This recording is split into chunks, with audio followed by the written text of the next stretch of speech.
begini, ini dalam bahasa Indonesia ini sulit ya lah kalau kita bandingkan dengan bahasa Arab. Yahya bahasa Indonesianya hidup, Ya'ishu hidup, padahal beda di sana tuh. Kalau Yahya itu kehidupan yang bernilai, kehidupan yang sukses, kehidupan yang bermartabat. Kalau Ya'ish itu masih bernapas, makan asal makan.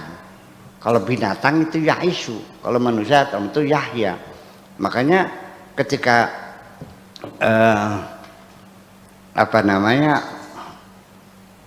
falahu ma'isyatan dongka, ya ma'isyatan dongka itu kehidupan yang ma'isyah dari Ya'ishu, hidup makannya susah.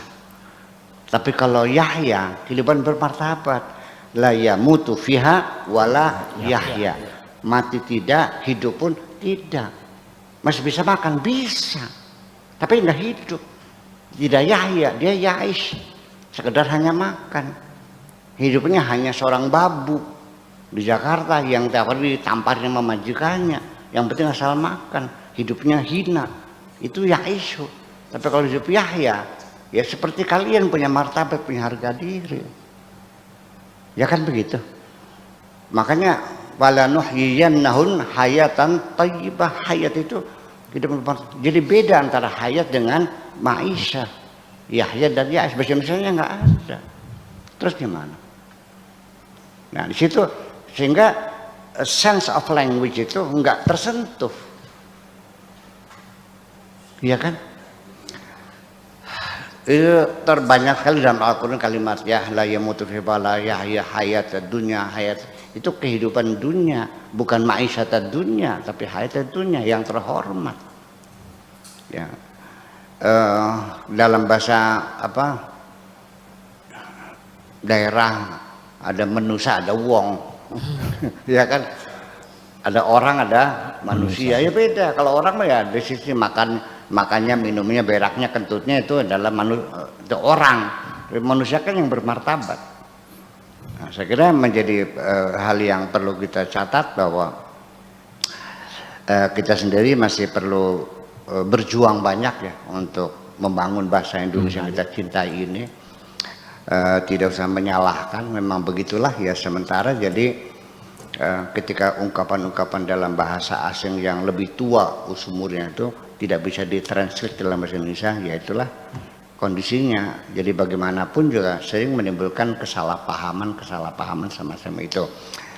Ditambah lagi memang kita ini memang masih seringkali menggunakan bahasa bahasa mutaradif, sinonim, bahasa sinonim. Nikah sama kawin, zawaj ya sama, teman, sahabat, kawan, rekan sama. Ya beda dong, sahabat, teman, rekan, apalagi kawan. Ya beda dong. Ya kan gitu. Antara dan kita dalam bahasa Indonesia ini filosofis bahasanya nggak kelihatan. Sehingga kenapa ini disebut rumah? Yang nggak tahu ya rumah. Apa itu rumah? Itu tempat tinggal manusia, rumah. Dalam bahasa Arab apa? Baitun. Kenapa disebut baitun? Ya karena bata ya bitu baitan, menginap, karena manusia nginapnya di situ. Tapi disebut juga manzilun, karena nazala yanzilu, manzil tempat turun. Artinya kemanapun Anda pergi, pada akhirnya kembali ke situ juga. Ada filosofisnya. Apalagi disebut darun. Kenapa disebut rumah disebut dar? Ya karena muter-muternya di situ. Kamar mandi, dapur, ruang tamu, kamar mandi, dapur, halaman, muter-muter. Coba deh istri kita muter rumah, ngepernya dulu, muter mesin, maka daru ya dulu, dar. Ya, makorum juga sama, tempat tinggal, karena di situ tinggalnya. Cuman itu bedanya, kalau makor itu residen artinya. Artinya rumah dinas. Beda, rumah pribadi, rumah dinas, kayak itu. Ya kalau sudah jabatan ya pindah, nanti ganti pindah yang baru namanya makor. Ya kan itu, ada manzil, ada bait, ada dar, ada haus. Itu semuanya punya filosofis. Kenapa ini roksun? Ya karena dia mimpin, yar asu. Kenapa namanya kaki namanya rijlun? Ya karena ya tarojalo, dia berjalan. Kenapa ini batnun? Karena bagi dalam, namanya batin itu batan. Kenapa ini sadrun? Ya karena di depan. Paham nggak? Kenapa namanya ainun? Namanya sumber. Ya semua yang itu melihat dengan mata ini sebagai sumber sebab apa? Sumber pengetahuan kita, sumber penglihatan kita sebagainya. Jadi artinya Pak, kenapa disebut kolbun? Ya karena ya takollabu, karena dia bolak-balik namanya kolbun. Itu ada filosofis bahasanya. Bahasa Indonesia kenapa namanya sungai? Iya kan? Iya. Jadi beda, nggak ada. Kenapa ini namanya cangkir? Ya cangkir nggak tahu. Ya kenapa ini namanya palu? Kenapa namanya palu? Ya ini namanya palu udah. Bahasa Arabnya mitrokoh. Kenapa? Karena memukul. Jadi ini alat untuk memukul semacam itu. Terus gimana? Dari situlah makanya jadi masalah hidup dan kehidupan itu mungkin ada sense.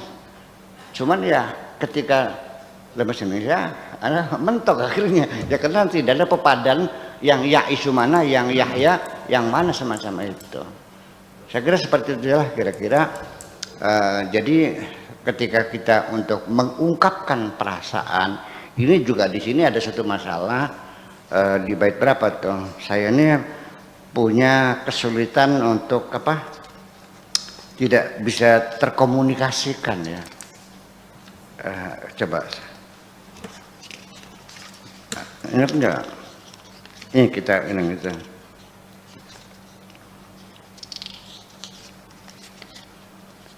Baca nggak tadi itu? Bahwa punya Yang impian bukan Bu ya? halaman berapa? Aku tidak punya kemampuan untuk mengungkapkan segala isi hatiku sehingga tidak bisa terkomunikasikan dengan baik. Nah, ini halaman 5. Aku memang punya kendala besar dalam perasaan. Halaman 5, alinea pertama tuh.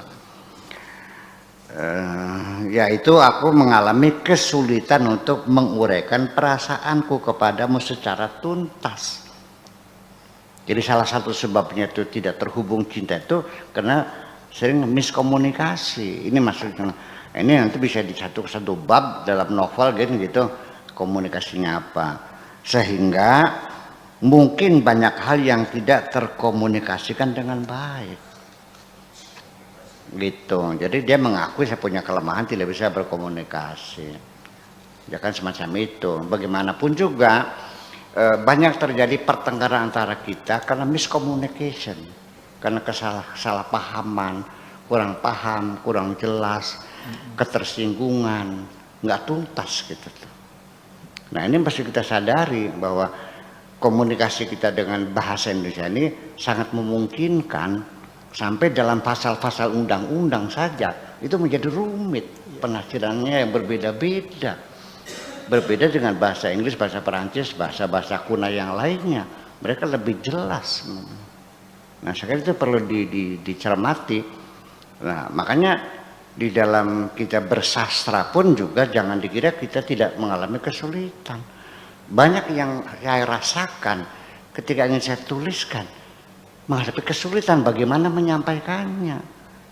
Lafadznya apa? Ya kan gitu. Kosakatanya bagaimana?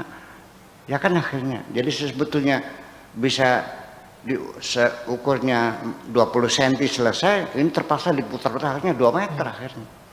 Padahal ketika diungkapkan dalam bahasa Arabnya mungkin hanya 20 cm. Coba aja di Al-Quran. Hanya berapa kalimat. Mukmin, mukminuna, mukminun, bahasa Arab, mukmin satu kata. Bahasa Indonesianya orang-orang yang beriman. Mukmin, mukminun, bahasa mukminun satu kata. Bahasa Indonesianya orang-orang yang beriman. Oke? alladzina yu'minuna, sama orang-orang yang beriman. Padahal beda, ini jumlah ismiyah, ini jumlah fi'liyah. Kalau al-mu'minun itu orang yang keimanannya sudah mapan, sudah melekat. Tapi kalau yu'minuna masih dalam proses karena menggunakan fi'il, kata kerja. Besar dan membesar beda dong. Ini ketimun yang besar, ini ketimun yang membesar, beda dong. Kata kerja dengan kata benda beda. Nah itu kan menjadi kajian-kajian retorika yang perlu kita dalami semuanya itu. Makasih gitu aja.